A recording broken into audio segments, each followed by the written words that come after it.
We now start with chapter 5 from the book.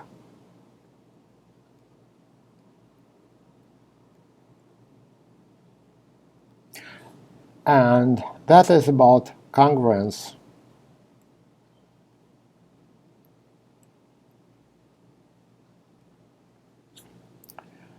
in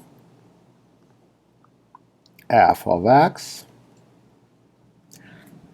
and congruence class arithmetic.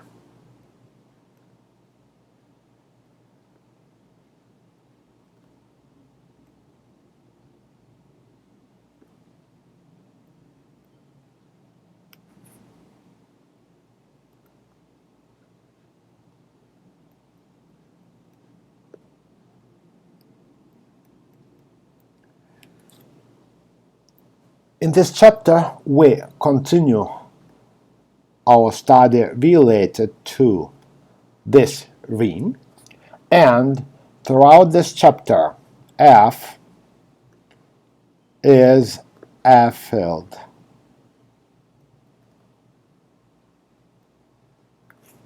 I will not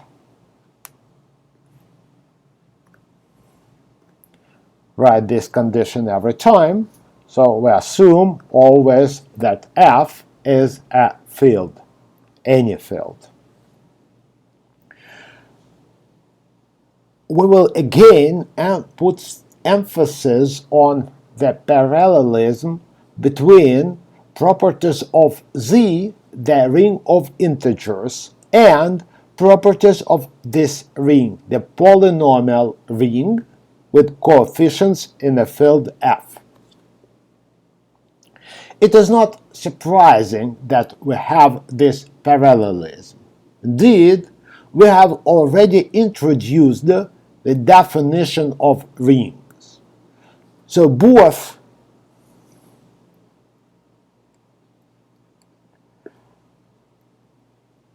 f of x and Z, the ring of integers, are rings. So we expect their properties to be parallel.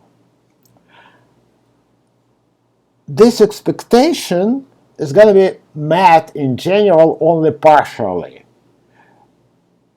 For example, we have proved the fundamental theorem of arithmetic for Z, and after that we have proved the fundamental theorem of arithmetic for this polynomial ring. It is not at all true that in every ring the fundamental theorem of arithmetic is true. However, these two are examples coming from a special class of rings. In this class, not only the fundamental theorem of arithmetic is true, but it is actually proved using same set of ideas. We will return to this subject related to the fundamental theorem of arithmetic later in chapter 10, and we will discuss that in more detail. Here in chapter 5, our study related to this ring is parallel to our study related to this ring in chapter 2 of the book, and in fact in the next chapter, in chapter 6, we will generalize the construction for an arbitrary ring. We could jump immediately to chapter 6 and generalize the construction from what we already did in chapter 2 for the ring of integers. However, the construction is going to be quite abstract, so it is better to have two similar examples, not just one example, before we're gonna make generalization. So we will present this same construction as we did in chapter 2 now for this ring. So in this chapter we present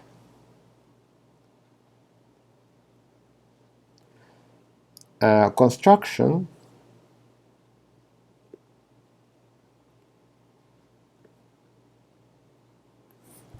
from chapter 2 similar to modular arithmetic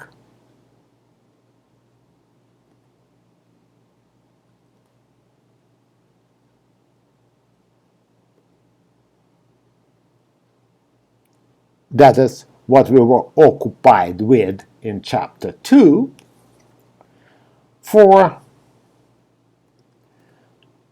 the polynomial ring f of z instead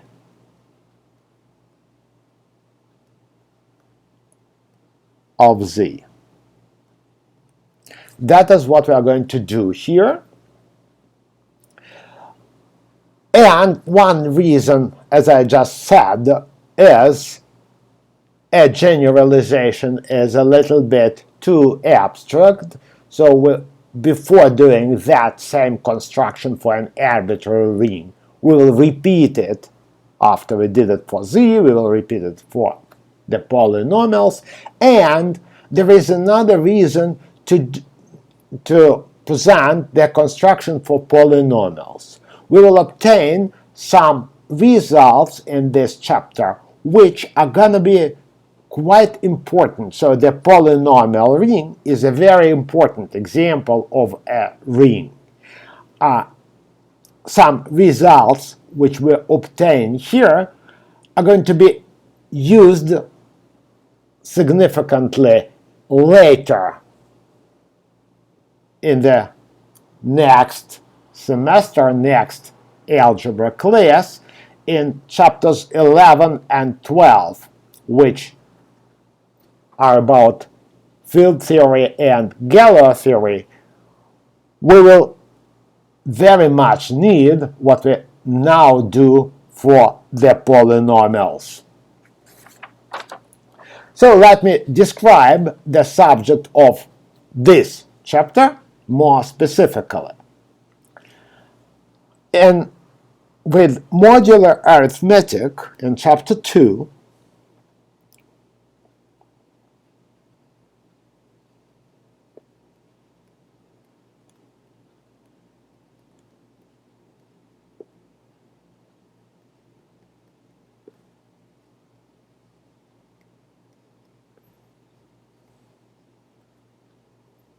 we started with the ring Z, the ring of integers,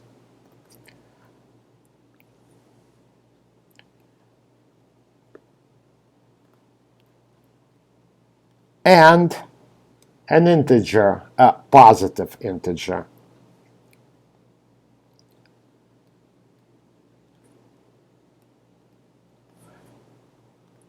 And we produced from these two ingredients, ring and an element of the ring, n is an element of the ring, z, an integer,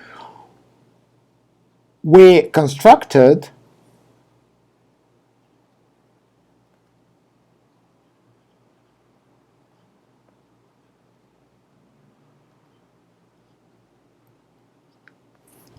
the ring z mod n. That was our notation. This as a set, this ring as a set consists of congruence classes modulo n.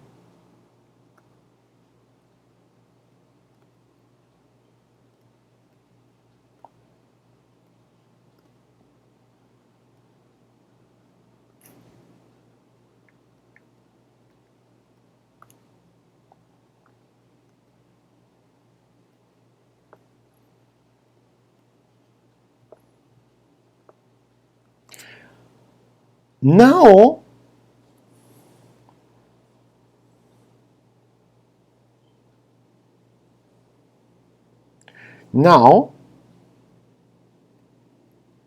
in chapter 5,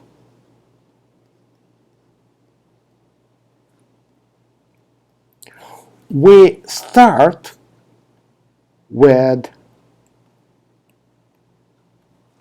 this ring, polynomial ring, instead of z, f of x, and a polynomial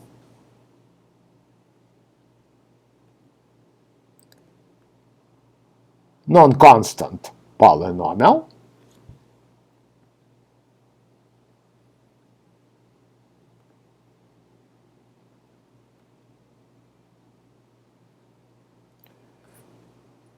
or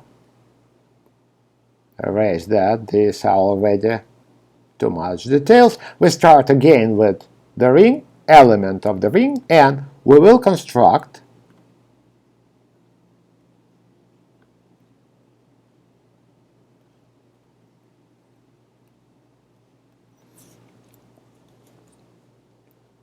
something new.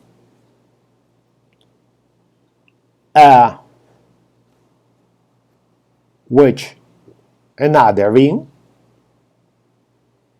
which we will denote this way. Another ring.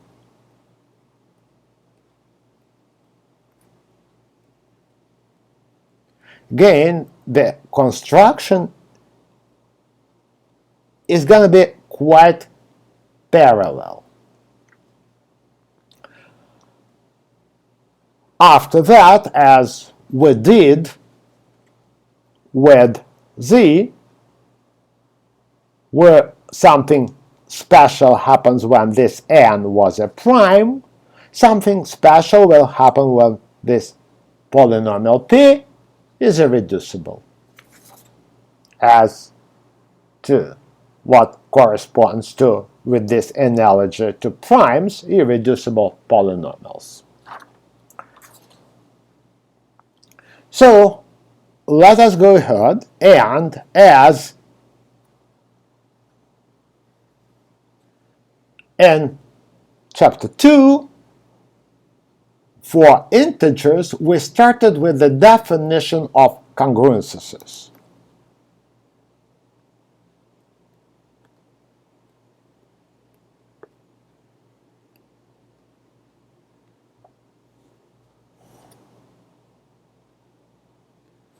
Well, the definition is absolutely parallel. So we take two polynomials, or we take, let p be a non-zero polynomial,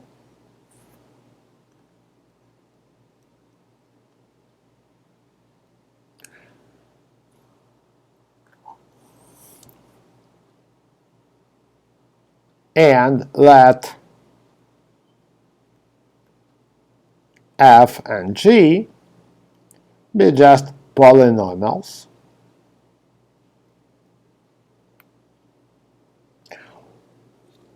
we say f is congruent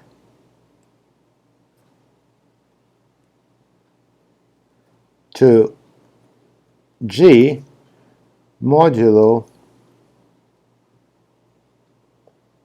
p, or write it with a notation which is the same as it was for integers. F is congruent, 3 dashes, to g mod p. Meaning this is what we say, this is how do we denote that, and the meaning is the polynomial p divides the difference between polynomials f and g. Besides, these are now polynomials, not merely integers. The definition is exactly the same as it was in the case of integers.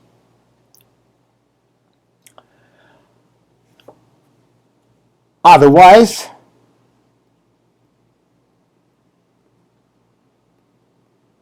if the divisibility does not take place, we say that f is not congruent to g mod p.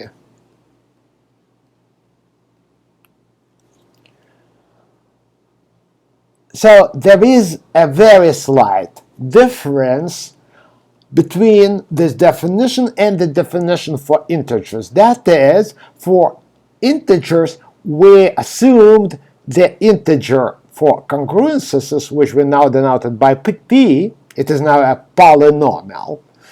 We assumed this integer to be positive. Now, only non-zero is the assumption. In fact, for integers, we also could do the same thing. That was slightly redundant. But because the ring of integers has only two units, 1 and -1, it was kind of easy to do and to make a natural choice, let it be positive. Now there are possibly many units, all non-zero constant polynomials, all non-zero elements of the field f are units. So we cannot do any natural choice and just pick a polynomial, consider congruences, modulo the chosen polynomial. Exactly as in the case of integers, we have theorem 5.1, the relation, this is theorem 5.1 in the book. It is formulated a little bit differently, but what does the theorem actually tell us is that the relation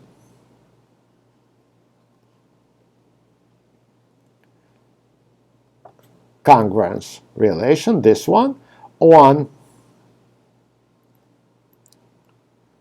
the set of all polynomials is an equivalence relation.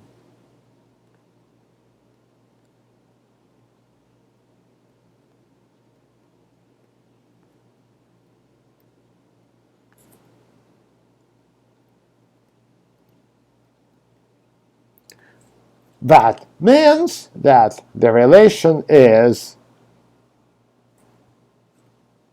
reflexive,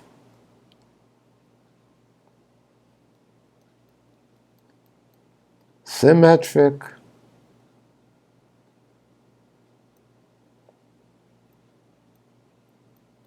and transitive.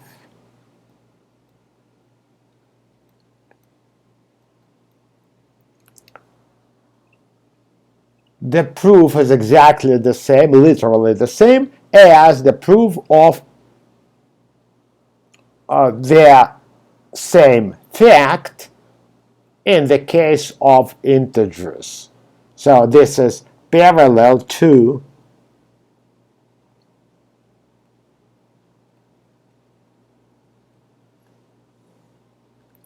theorem 2.1,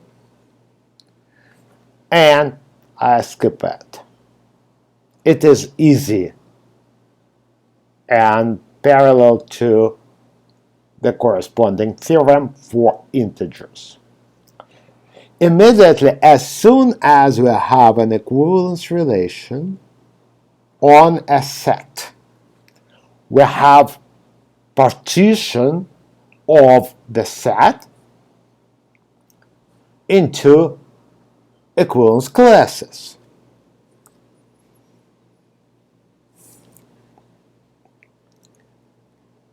The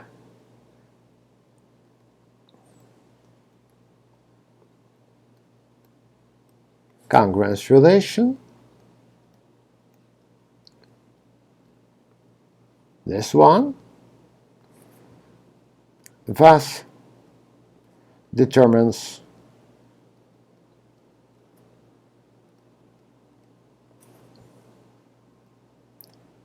a partition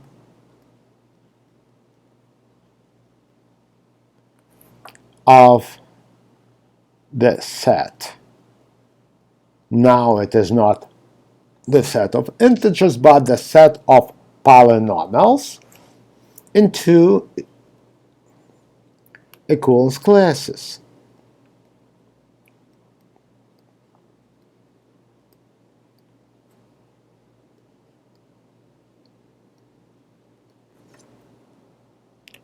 Also known as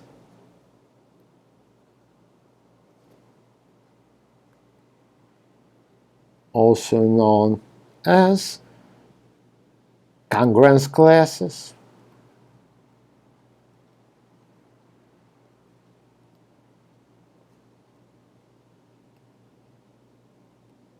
or residue classes.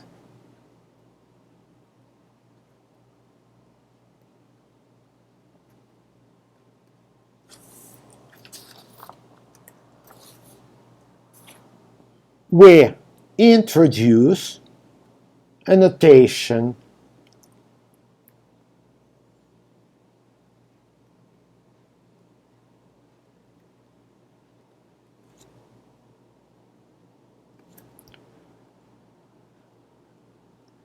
f of x slash p in parentheses. This is the set of equivalence classes.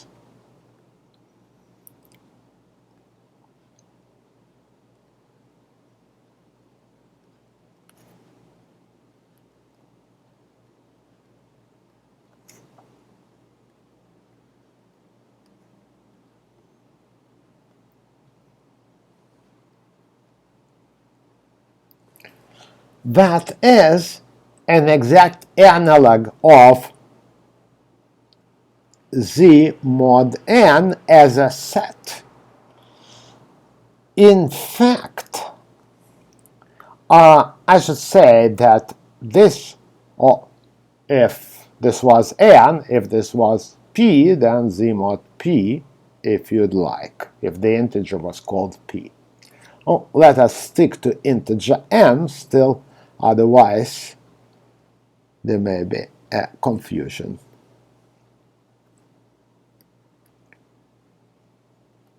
This is the set of congruence classes modulo n. This is the set of congruence classes modulo p. In fact, this notation Z sub n for Z mod n comes from elementary number theory. It is traditional notation in elementary number theory. In advanced number theory, this notation becomes confusing. Z sub p for a prime p, or some integer, in fact, means completely different thing. In advanced number theory, this is the ring. This is also a ring of whatever it is called, p-adic numbers. And it would be way better to write it this way, parallel to this way. In advanced number theory, this is the notation of choice. In a little bit more advanced algebra, this is also the notation of choice. This notation is typical for elementary number theory only. This one is better in many cases, and this one is completely parallel to this one, but we did not and will not use that in this class. So I put it in parentheses. We probably will not use it.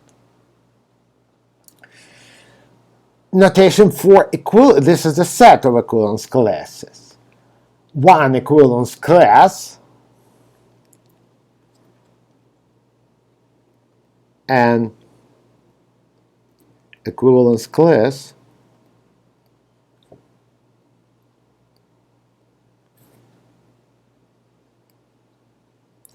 which contains a representative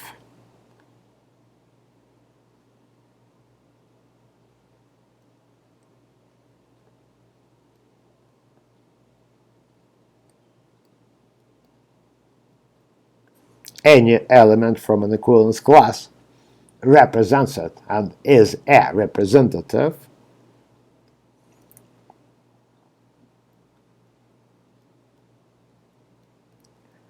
small f, is denoted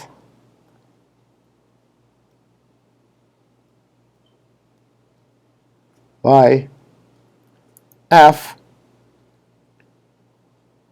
in brackets. And in the case of integers, we denoted a completely similar thing by f in brackets, but now this f is not a polynomial, it's an integer. So for an integer, this is the equivalence class which contains this integer.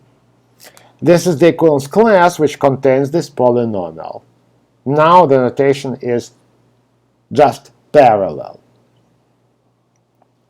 So in either case,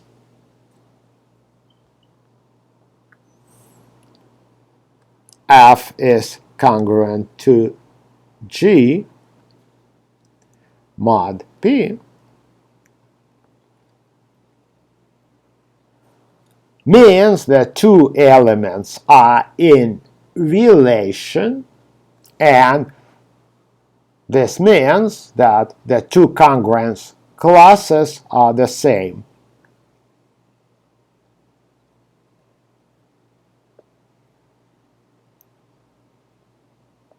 They are representative, possibly different elements which belong to the same class. So you can write that what is f? F is the set of all polynomials, all elements of the ring, such that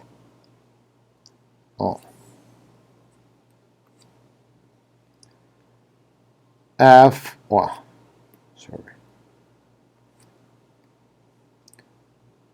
G is congruent to f mod P. All elements in the same class. Same here. Because I have chosen N, not P here, I will say that f is the set of all integers, now elements of Z, such that G is congruent to f mod N.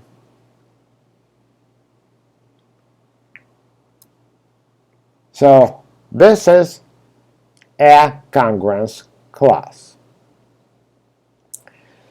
In this case, on the case Z mod N, there is a very good description of this set.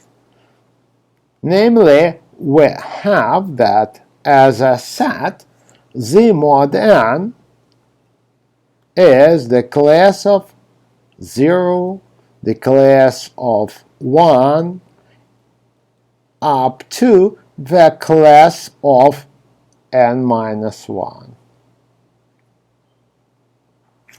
This is Z mod N is a finite set which consists of n elements, classes of remainders possible. These are all possible remainders from division by n.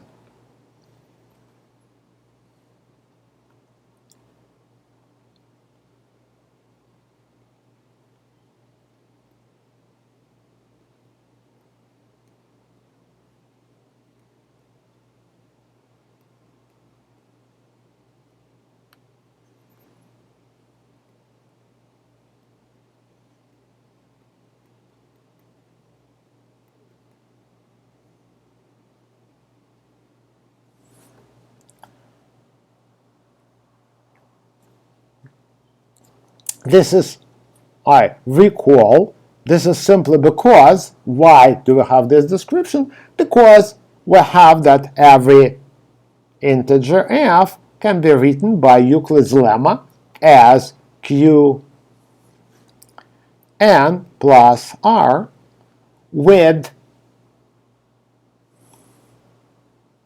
r between 0 and n minus 1 smaller than n. So, and as soon as we perform the division, which we can do by Euclid's lemma, we of course have that the difference f minus r, whatever the integer f was, we have the corresponding r in this set, 0, 1 up to n minus 1. This is the set. So f minus r is divisible by n. So f and r are in the same class. At the same time, all these classes are distinct because the difference between two possible remainders cannot be divisible by n. It is too small to be divisible by n. Here is a similar description of the set of possible remainders, this set of equivalence classes, in the case of polynomials. A parallel description is possible again because we do have Euclid's lemma in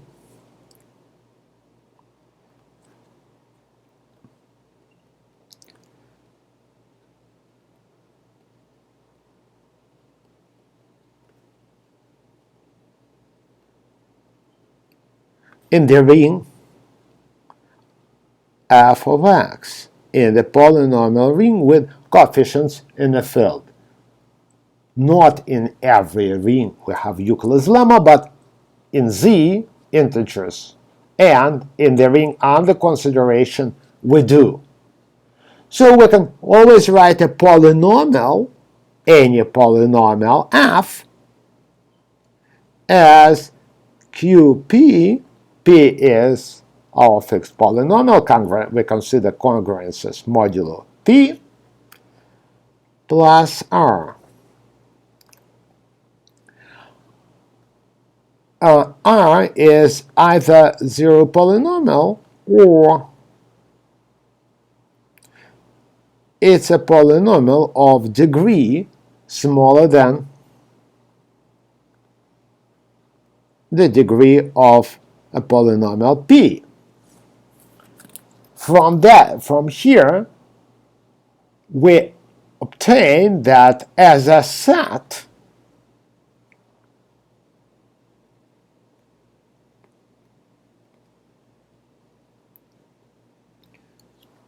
a description similar to this one,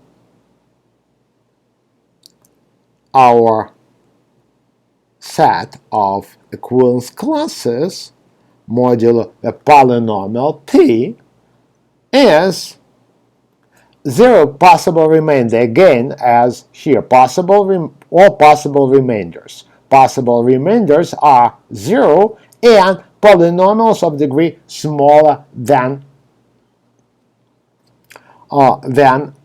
P, the degree of P. So we have the class of 0 and we have all possible remainders, all polynomials of degree smaller than P. Polynomials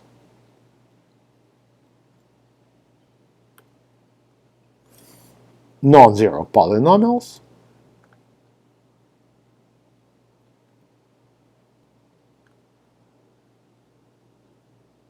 or let me write it just here.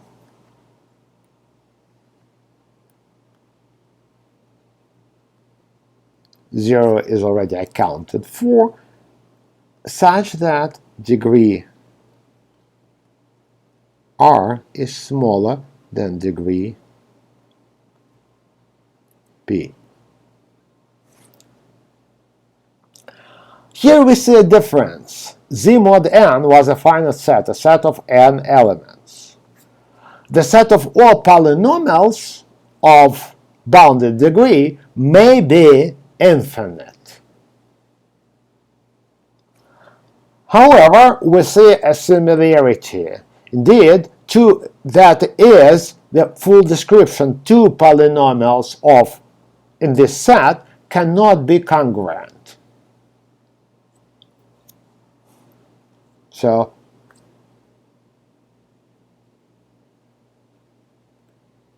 two polynomials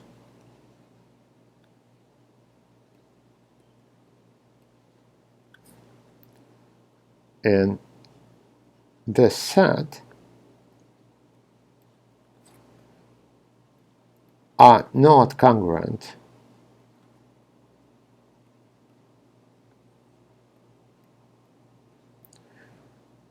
For a very similar reason, if we take two polynomials from this set, degree of the difference of two polynomials, say r minus r prime,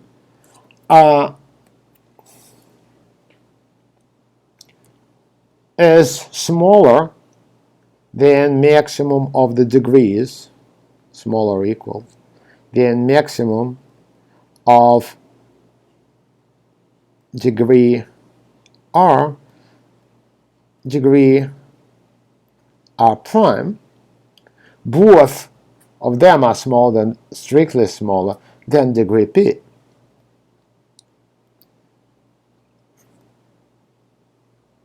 And that implies